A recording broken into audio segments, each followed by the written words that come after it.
What's going on, guys? Zane here, back with another video. For this one, we're going to go over question number 3, a medium problem called longest substring without repeating characters. So we're given some sort of string, and our task is to find the length of the longest substring. Now, for those of you who don't know, substrings are just a set of strings inside of a string, or inside of any sort of data, it would be a piece of that data. Now, the substring in this case would be anything that is not repeating. So, if we take a look at the first example, our first substring that's not repeating is ABC, because A is our first character, B is not in our first character, C is not in our first two characters, but then A already is in our character, so that would be our longest substring. Now, if we go through the rest of it, we'll see that ABC is the only or the first substring here. We could technically also account for BCA or CAB, since those three variations have no repeating characters.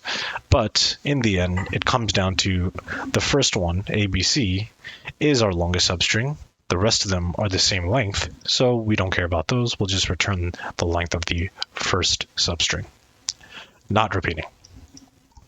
So when we're looking at some sort of question like this, where we're looking at a substring, I always think about using the sliding window technique.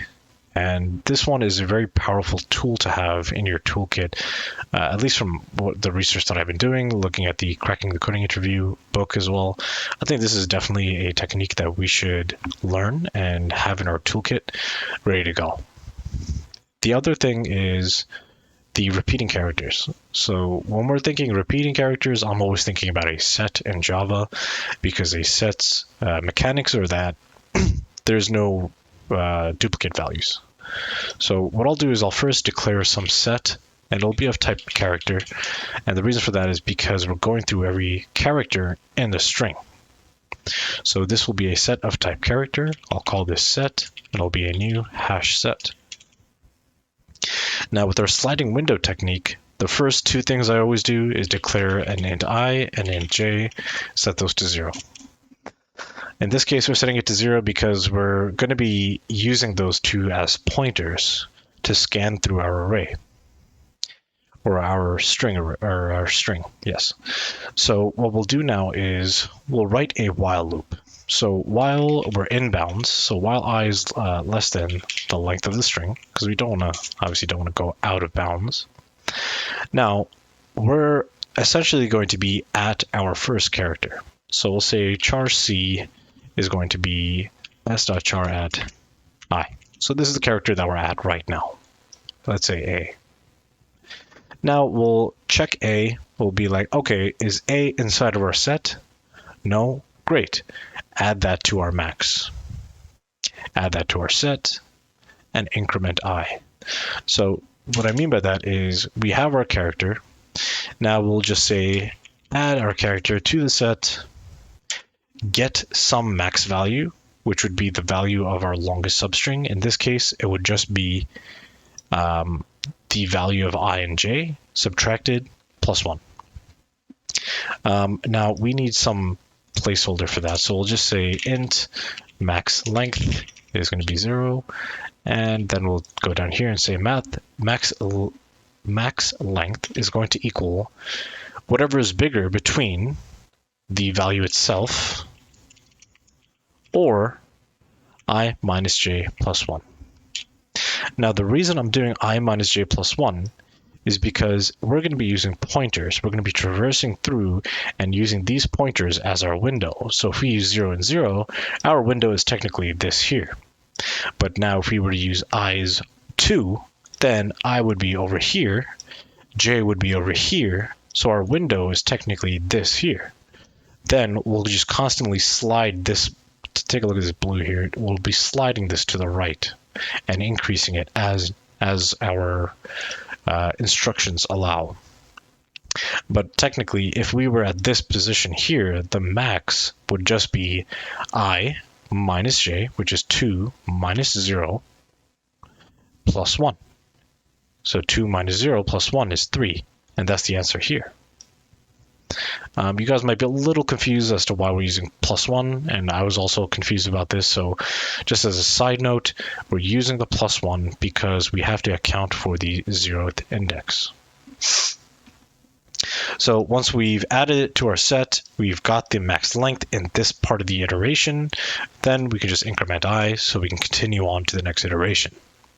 Now, this is just adding every character to our set.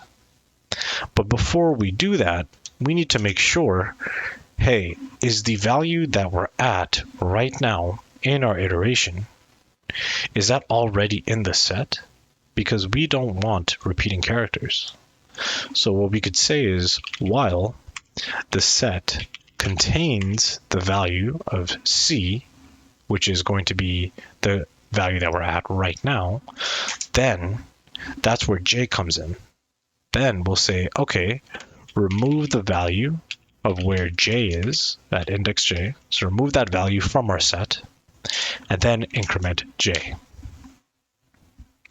Now, the reason we're doing this is because we get to a point, let's say we're over here, we got our longest substring, now we get over here, we hit an A. So now this value A, that's not something we want. It's already in our set. So we'll remove the character at index J, which is the A at the first index here, and we'll increment J. So now we have J over here and I over here. Now we'll continue on. And so by taking away this character and incrementing J, we are able to continuously check to make sure that we go through all the values and account for the longest substring.